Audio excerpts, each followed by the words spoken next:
आइए पूछते हैं। और इस बेटे ने मैं की कहना जी, एदा इलाज होना चाहिए जी। तो आज तक आपने कभी किसी इदारे से रुजू किया है, किसी से बात की है कि बेटे मेरे का इलाज करवाएं? ना जी किते नहीं गए, असं जाते नहीं किते जाइए। उत्थे जे किसी ਨੂੰ आने आ ਉਹ अगुआं दी जगह ही कोई नहीं। नशा कर रहा हूँ बस बेरोजगारी से। किस चीज़ का नशा करते हैं? पाउडर का नशा करता हूँ। कितने अरसे से कर रहे हैं? ये हो गए मुझे 2.5-3 साल हो गए। अच्छा, तो ये कैसे नशा लगा आपको? बस सिगरेट में पीते थे पहले, सिगरेट में पीते पीते बाद में पन्नी पे आ गए थे। पाकिस्तान में बसने वाले मुसलमानों के लिए कानूनी तौर पर शराब नोशी और अल्कोहल वाले मशरूबात की खरीदो फरोख्त पर पाबंदी है। गैर मुस्लिम शराब के परमिट रख सकते हैं, खरीद सकते हैं, खुद पी सकते हैं, मगर बेचना कानूनन जुर्म है। इसके बावजूद पर्दे के पीछे बड़ा कुछ होता है। आप देखें कि परमिट शराब जो है, आप कहते हैं जी क्रिश्चियन शराब बेचते हैं। क्रिश्चियन को शराब कौन बकाता, कौन है वो बेचने वाला, कौन है बेसिकली पैदा करने वाला कौन है? परमिट इशू किए हैं जनाब क्रिश्चियन के नाम।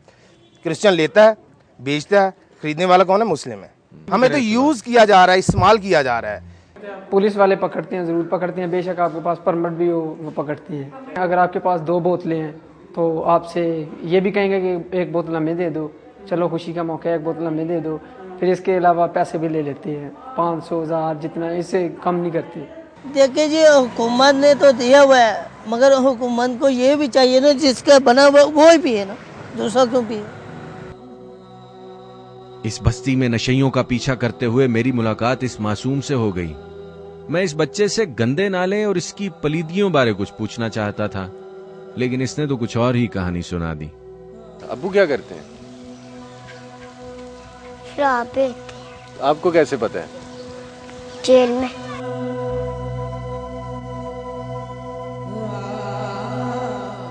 ये एक मुकम्मल सच्चाई है कि पाकिस्तान में शराब फरोशी एक बहुत बड़ा कारोबार बन चुका है। खैर, फिलहाल इस बच्ची से मिल लीजिए जो अपनी जिंदगी और इसमें घुले हुए जहर बारे कुछ बताना चाह रही है। माँ बाप के बारे में कुछ बताओ। मेरी बहन 2 साल की थी ना, मेरे अब्बू छोड़ के चले गए हैं, और मैं 8 साल की थी, काम करती, अपनी अम्मी के साथ करने जाती थी। अब्बू क्यों छोड़ के चले गए? वो दूसरी शादी उन्होंने कर ली है ना। आप क्रिश्चियन हो? जी। तो क्रिश्चियंस में तो दूसरी शादी होती नहीं है। पता नहीं, उन्होंने कर ली है। नहीं, ईसाईयत में तो दूसरी शादी नहीं कर सकता, आपको पता ही होगा। जी। एक साथ 2 शादियां नहीं कर सकता, और शायद तलाक दे के भी नहीं कर सकता। हाँ जी, तलाक भी नहीं दी ना, तो उन्होंने दूसरी शादी कर ली है। ईसाईयत में 2 या 2 से ज्यादा शादियों की कतई इजाजत नहीं है, लेकिन इस बच्ची ने अपने ईसाई बाप की दूसरी बीवी के बारे में जो किस्सा सुनाया है, इसमें क्या बल फेर है। आइए जरा इस कहानी का पीछा करते हैं।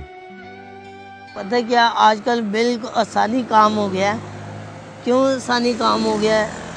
जब लड़की और लड़का बड़ा हो या जवान हो, किसी भी उम्र में हो, करनी हो शादी, दस्ती जाते हैं, मौलवी साहब के पास जाते हैं, इस्लाम कबूल करते हैं, इस्लाम कबूल कर निकाह कर लेते हैं। ये अल्लाह ताला के बलखिलाफ बात होती है, किसी के मतलब पीछे मुसलमान हो जाना।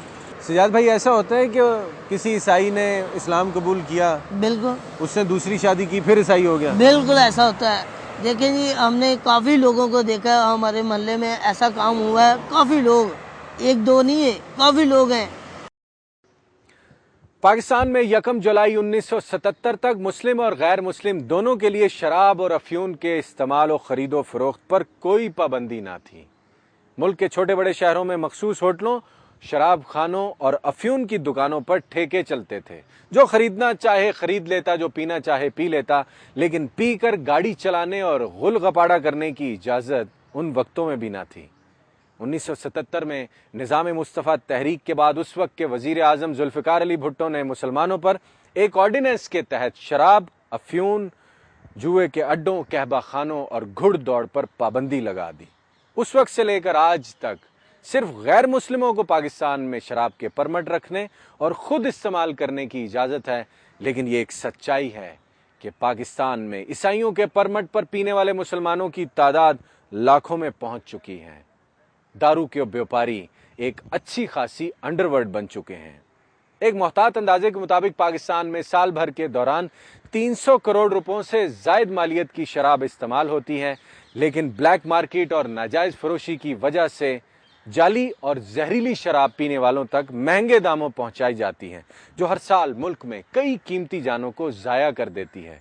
न जाने कौन कब कहां और कैसे इन सब मामलात को दुरुस्त करेगा।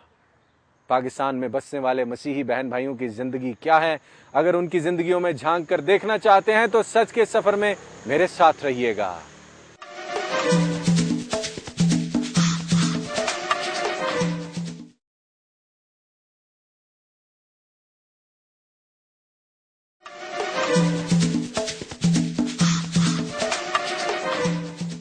दुनिया भर में ईसाई और ख़ास तौर पर मगरबी ममालिक में बसने वाले क्रिश्चियंस खासे तरक्की पसंद वाक़े हुए हैं, लेकिन पाकिस्तान में बसने वाले ईसाई बाशिंदे मशरकी कल्चर, रिवायात और बिरादरीज़म में बुरी तरह से रंगे हुए नज़र आते हैं। हर मज़हब की तरह ईसाइयत में भी उस वक्त भौचाल की कैफियत होती है जब कोई क्रिश्चियन मुसलमान हो जाए या ईसाइयत को छोड़कर कोई दूसरा मज़हब इख्तियार करे। दूसरी तरफ इस बात को भी बड़े गौर से देखना चाहिए कि पाकिस्तान में बसने वाली मसीही बहनों को आमतौर पर तालीम के जेवर से महरूम रखा जाता है और वो बड़ी छोटी सी उम्र में घर से मेहनत मजदूरी करने और अपनी गुर्बत मिटाने के लिए निकल पड़ती हैं और बिलाखिर जमादारनियां बन जाती हैं, जो कि पाकिस्तान में चाइल्ड डोमेस्टिक लेबर में इजाफे का एक बहुत बड़ा सबब है। पाकिस्तान में बसने वाले ईसाइयों की जिंदगियां क्या हैं? अगर आप उनके दुख दर्द देखना, जानना और सुनना चाहते हैं तो सच के सफर में मेरे साथ रहिएगा। मसीही भाइयों में बूटा मसीह नाम बड़ा हिट है। हो सकता है आप भी किसी बूटे को जानते हो, लेकिन मैं जिस बूटा मसीह से आपको अभी मिलवाने जा रहा हूं वो एक दर्दनाक कहानी का जिंदा किरदार है। आइए मिलते हैं बूटा मसीह से। मैं ईसाई मजहब का हूँ। मिनिस्ट्री डेवलपमेंट की सर्विस से मेरा ताल्लुक़ है और मैं इस कानूनी में वाबस्ता हूँ 28 साल से। मौलवियों के पास तो मैं काम करता था, 18 साल मैंने काम किया। 18 साल की मेरी उनके पास ये सर्विस है पार्ट टाइम नौकरी करने की। ऑफिस ने मुझे लगाया था वहाँ, तो सर ने बोला था तुम अल्लाह का गारे काम करो बच्चा, मेहनत करनी है, मजदूरी मिलेगी, मैं करता रहूँगा। बूटा मसीह एक सरकारी जमादार था और इस्लामाबाद के एक मदरसे का पार्ट टाइम खाकरोब भी। इसका मजहब ईसाईयत था, लेकिन मुसलमानों की संगत इस गरीब को बड़ी महंगी पड़ी। कितनी महंगी, जरा सुनिएगा। बूटा मसीह मुसलमान है। किसने कहा? ये माशरा होता है तो बोलते हैं, लोगों ने कहना शुरू कर दिया। लोगों ने कहना, अब एक नहीं बहुत सारे लोग हैं, जैसे कि मुसलमान बरादरी समझ लें। आप मुसलमान हुए थे या ईसाई हैं? नहीं, मैं प्राइवेट काम करता था पार्ट टाइम पर मदरसा में, ये जो F61 में है, और मिनिस्ट्री डेवलपमेंट चाइना चौक में मेरा ऑफिस है, उधर मैं करता। तो इस तरह मुसलमानी का क्या नाम है मेरे ऊपर चलाया, ना तो मेरा घर बसाया, ना मुसलमानों ने लड़की दिलाई। लड़की के साथ मैं प्यार करता था, मेरे फुफ्फड़ की लड़की है, सीधी बहनें भी हैं, भाई भी हैं। लड़की सही थी? हाँ, उन लोगों ने दी हुई थी मुझे, लड़की सही है। तो आप इल्ज़ाम लग गया कि आप मुसलमान हैं? आप मुसलमान हैं तो वो ये भी मुसलमान है। इस तरह उसको भी पकड़ के ये बूटा मसीह की बीवी है, उसको भी पकड़ ये बूटा मसीह की बीवी है। तो इस तरह लोगों को क्या नाम है ना ब्लैकमेल की है। बूटा मुसलमान हुआ ना, इसने ईसाई मजहब तर्क किया। वो सिर्फ अपना घर बसाना चाहता था, लेकिन इसकी बिरादरी के शक ने इसे तबाह कर डाला। नौकरी गई, छोकरी गई और आज वो इस दश्ते तन्हाई में तन्हा रह गया है।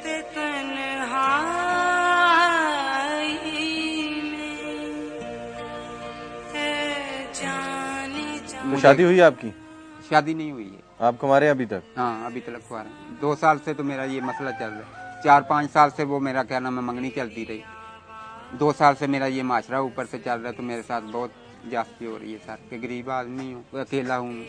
ऑफिस में भी क्या नाम है इस तरह माशरे की तरफ से बोलते हैं और वो बोलते हैं मुसलमानी पर। यानी मुसलमानों ने भी आपको आखिर में कबूल ना किया और ईसाइयों ने भी कबूल ना किया, आप अकेले रह गए? ये ना कबूल करने वाली बात है ना सर, कि 2 साल से मैं गरीब क्या नाम है मेरी नौकरी भी छुड़वा दी है। उधर से जो पार्ट टाइम काम करता था मौलवियों का, वो भी छुड़वा दी है। कई ऊपर से माशरा करते हैं तो वो लोग तावन ही नहीं अच्छा करते। मुस्तकबिल कैसा देखते हैं अपना? मुस्तकबिल में क्या होगा? मुस्तकबिल में मैं तो यही चाहता हूँ कि चलो मेरा घर बस जाए।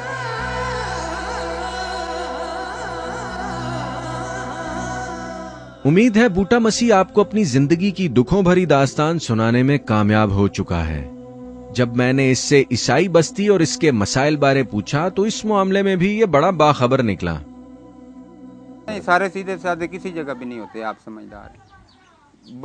बड़ी महफूज जगह होती है ना गवर्नमेंट की, उधर भी सीधे साधे नहीं होते, हर किस्म के लोग होते हैं। हर किस्म से क्या मुराद है आपकी? हर किस्म से चोर भी होते हैं, डाकू भी होते हैं, स्मगलर भी होते हैं, स्वाफी भी होते हैं, अफसर भी होते हैं। मैं ऐवान सदर की बात करूं तो वहाँ कैसे लोग होते हैं? वहाँ भी सारे ही हैं, हर किस्म के लोग हैं। और वज़ीर आज़म हाउस में? वज़ीर आज़म हाउस में भी सारे किस्म के लोग हैं। आपको कैसे पता है? मुझे पता है ना कि हम लोग जानते हैं। आप तो कच्ची बस्ती में रहते हैं, आपको इतनी कैसे इन्फॉर्मेशन है? वज़ीर आज़म हाउस की आपको कैसे इन्फॉर्मेशन है? जरूर है, हम लोग फर्ज हैं यहाँ के, पाकिस्तान के। आइए पिंकी से मिलते हैं, जो इसी ईसाई बस्ती में पैदा हुई और आज तक यहीं रहती हैं। छोटी उम्र से नौकरियां कर रही हैं, ईसाई लड़कियों के मसाइल को बहुत करीब से जानती हैं। इतना लड़कियों को अवेयरनेस नहीं है यहाँ पे, पढ़ाई में पीछे है, और कोई जितना लड़कों को कहते हैं कि लड़कों को पढ़ना चाहिए, इतना लड़कियों को नहीं कहते हैं। इनकरेज नहीं करते किसी काम में भी, हर काम में लड़कियाँ पीछे पीछे पीछे पीछे। पिंकी एक लिबरल ईसाई दोशीज़ा हैं और औरत के तालीम याफ्ता होने की अहमियत को अच्छी तरह से समझती हैं। ईसाई लड़कियों को आम तौर पर तालीम नहीं दिलवाई जाती, इस बात पर पिंकी बहुत परेशान रहती हैं। शुरू से जो यहाँ पे इस्लामाबाद में रह रहे हैं ना, उनका तो है कि वो उनको है इस बात का शऊर कि लड़कियों को पढ़ना चाहिए, लिबरल हैं जरा। हाँ जी, लेकिन जो अभी गांव से आए हैं, ओल्ड माइंडेड हैं जो, तो वो नहीं चाहते कि वो और लोगों को भी इस बात में वो कहते हैं कि लड़कियों को नहीं, हर बात में लड़कियों को पीछे ही रहना चाहिए।